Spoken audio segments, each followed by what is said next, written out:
Assalamualaikum warahmatullahi wabarakatuh. Nama saya Andi Muhammad Rizal Purwanto. Di sini akan menjelaskan tentang apa pentingnya sebuah teknologi keamanan untuk diterapkan dalam sebuah perusahaan. Perusahaan berbasis digital sangat dianjurkan memperhatikan teknologi keamanan supaya informasi tetap aman.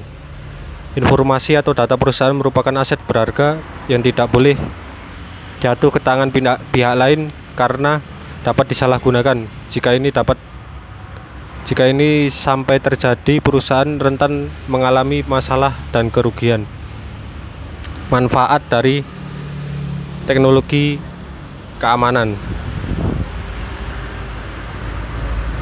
menghindari perusahaan dari peretasan. Selain produktivitas terganggu, peretasan juga kerap berujung pada pengeluaran tambahan. Perusahaan tentu harus melakukan perbaikan jaringan dan hal ini pasti butuh banyak biaya. Memberikan jaminan perlindungan data khususnya dari oknum yang ingin mengambil keuntungan dari data tersebut. Data itu sendiri dapat dijual atau digunakan untuk kepentingan lain yang merugikan perusahaan. Menjaga reputasi perusahaan di mata publik, secara khusus pengguna jasa atau pembeli produk perusahaan tersebut. Dengan jaminan keamanan tersebut, konsumen tidak khawatir kehilangan privasi atau informasi pribadi. Setiap perusahaan memiliki dinamika kerja yang berbeda. Anda juga bisa berkonsultasi dengan solusi untuk menentukan produk backup dan antivirus mana yang sesuai dengan kebutuhan dengan cara modern dan praktis. Perusahaan akan mendapatkan jaminan terbaik dalam hal kepentingan perlindungan dan keamanan data. Bagaimana para penyerang berhasil melihat, mengambil, bahkan menghancurkan data ataupun informasi dari sebuah perusahaan? Lalu, langkah atau teknologi apa yang bisa diterapkan untuk menghindari serangan tersebut? Jenis-jenis serangan antara lain melalui dengan cara denial of service. Ini adalah serangan yang memanipulasi sistem jaringan maupun aplikasi dengan tujuan memperberat kinerja dan menguras daya. Peretas pada umumnya menuntut sejumlah uang apabila perusahaan ingin terbebas dari serangan. 2. Menggunakan malware dan virus. Virus tersebar melalui email atau website yang mencurigakan. Bisa juga melalui perangkat keras yang terhubung. Virus dapat merusak, menyembunyikan, atau menghapus data. 3.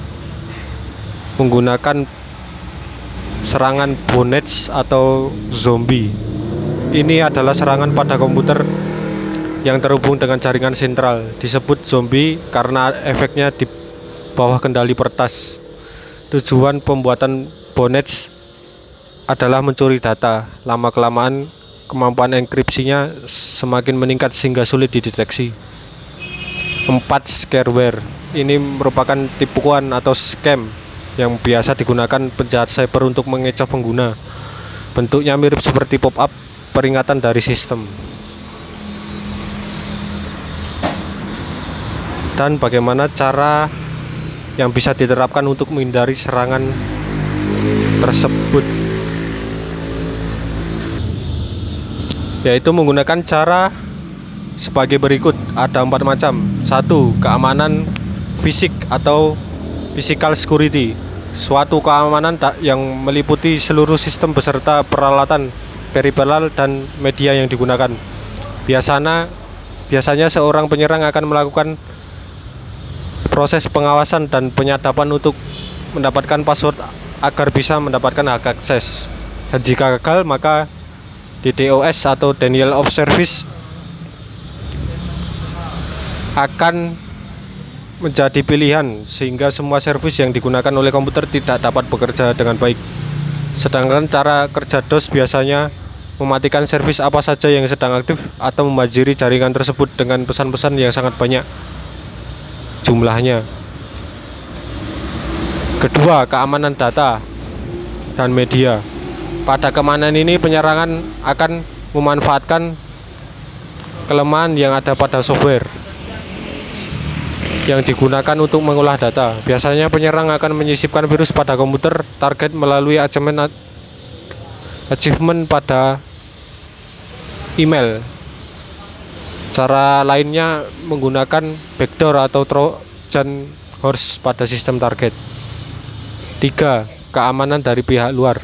Memanfaatkan faktor kelemahan atau kecerobohan dari orang yang berpengaruh atau memiliki akses terhadap jaringan merupakan salah satu tindakan yang diambil oleh seorang hacker maupun cracker untuk dapat masuk pada sistem yang menjadi targetnya. Hal ini biasanya disebut social engineering. Social engineering merupakan tingkatan tertinggi dalam dunia hacking maupun cracking. 4. Keamanan dalam hal operasi. Merupakan salah satu prosedur untuk mengatur segala sesuatu yang berhubungan dengan sistem keamanan pasca serangan. Dengan demikian, sistem tersebut dapat berjalan dengan baik atau menjadi normal kembali. Biasanya para penyerang akan menghapus seluruh log-log yang tertinggal dalam sistem target atau biasa disebut log cleaning setelah melakukan serangan. Firewall adalah sebuah sistem atau perangkat yang mengizinkan lalu lintas jaringan yang dianggap aman sebagai untuk melaluinya mencegah lalu lintas jaringan yang tidak aman. Umumnya sebuah tembok api atau firewall diterapkan dalam sebuah mesin terdedikasi yang berjalan pada pintu gerbang atau gateway antar jaringan lokal dan jaringan lainnya. Demikian yang bisa saya sampaikan. Apabila terdapat salah kata atau kata yang kurang berkenan, saya mohon maaf sebesar-besarnya. Assalamualaikum warahmatullahi wabarakatuh.